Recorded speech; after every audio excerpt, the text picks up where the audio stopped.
বিএনপির সাবেক সংসদ সদস্য এম এ নাসির রহমানের সাথে মতবিনিময় সভা করেছেন যুক্তরাজ্যে অবস্থানকারী মৌলভীবাজার জেলা বিএনপির নেতৃবৃন্দ।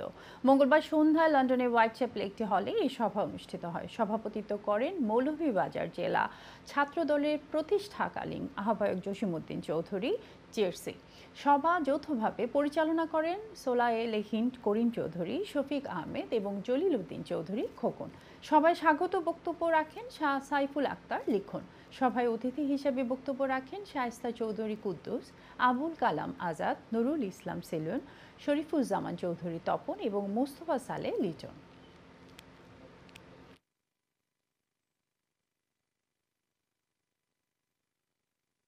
বহুদিন আমার দেশবাসীর লোকে দেখা দিচ্ছে না, দেখা করার লাগে। আর মৌলভীবাজার এটা তো সময়ের পরিপ্রেক্ষিতে ইনশাল্লাহ আমরা যদি গভর্নমেন্ট ফর্ম করতে পারি, হ্যাঁ, তখন ইনশাল্লাহ এটার কোনো কমতি কোনো কিছু হইতো না। মৌলভীবাজারে আমরা যে অবহিত আছি এগুলো আমরা কর্মকাণ্ডে যাওয়া লাগে।